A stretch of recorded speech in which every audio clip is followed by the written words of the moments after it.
Bruno Marchal, mental coach à Montpellier, par Skype, par téléphone quand vous êtes loin. Tout de suite dessous, là, sous les commentaires, sous la description de cette vidéo, le lien pour avoir un coaching avec moi. Vous savez que c'est 1 heure de coaching par téléphone par exemple et 15 jours de suivi. Vous pouvez m'appeler autant de fois que vous le voulez. C'est la particularité de ces coachings.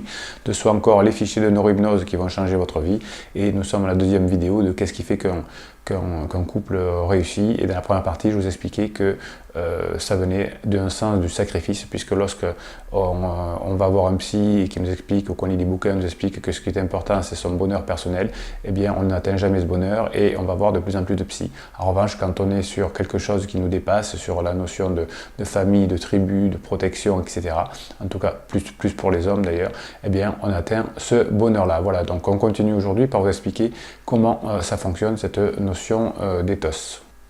Cette notion de sacrifice qui d'ailleurs qui est propre aux hommes mais aussi aux femmes, puisque je vous expliquais dans la vidéo numéro 1 que dans un état d'excès, en tout cas la civilisation de Sparte, les femmes faisaient des enfants pour créer des guerriers, et donc avec ce sacrifice, aujourd'hui on a des notions, quand on va avoir des psys d'amour, de compassion, des choses comme ça n'amène pas au bonheur. Cette notion de sacrifice de la maman pour les enfants et du papa pour protéger la famille rend juste la famille heureuse et rend juste la famille durable. Quand maman ou quand papa met son plaisir personnel avant le sacrifice familial, eh bien on arrive à des états de catastrophe, de stress et de déprime la plupart du temps.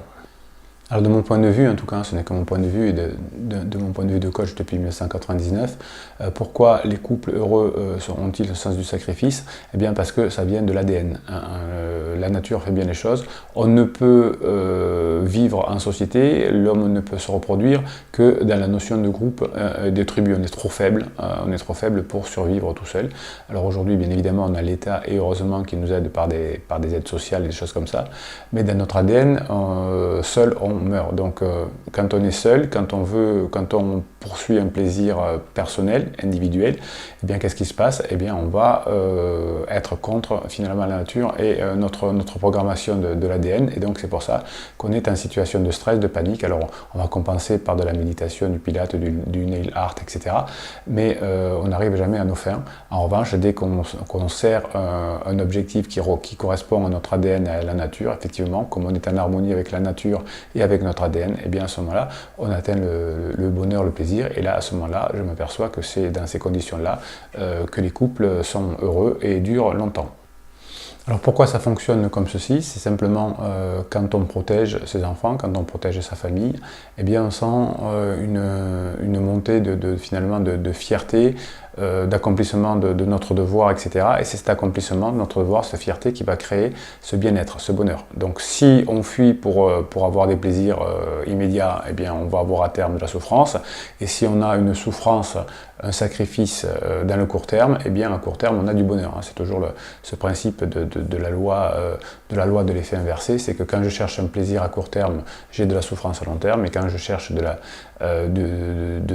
la souffrance à court terme, c'est pour avoir du plaisir à long terme.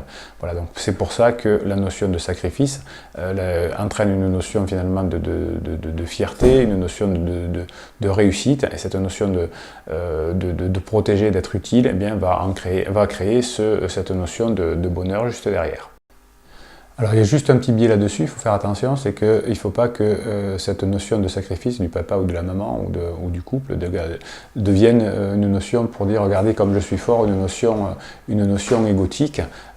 Ça marche pas. Il faut que ce sacrifice soit désintéressé, parce que s'il n'y a pas de désintérêt de ce sacrifice, eh bien on n'arrive pas véritablement à obtenir cette notion de bonheur, puisque on ne le fait pas pour le sacrifice du groupe, de la tribu, de la famille, mais on va le faire uniquement pour son plaisir personnel, et là ça ne fonctionne pas.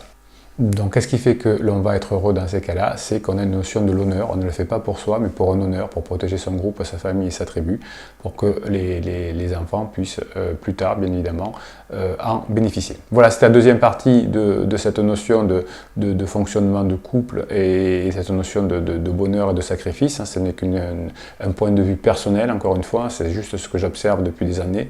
On peut penser autrement et c'est très bien. Mettez vos commentaires en dessous pour me dire ce que vous en pensez, mettez un pouce bleu pour que que d'autres personnes puissent être d'accord ou pas d'accord avec ce point de vue. Donc vous mettez le pouce en l'air, YouTube va les référencer, et puis abonnez-vous à cette chaîne, posez des commentaires, partagez, et on se retrouve très bientôt pour la partie numéro 3.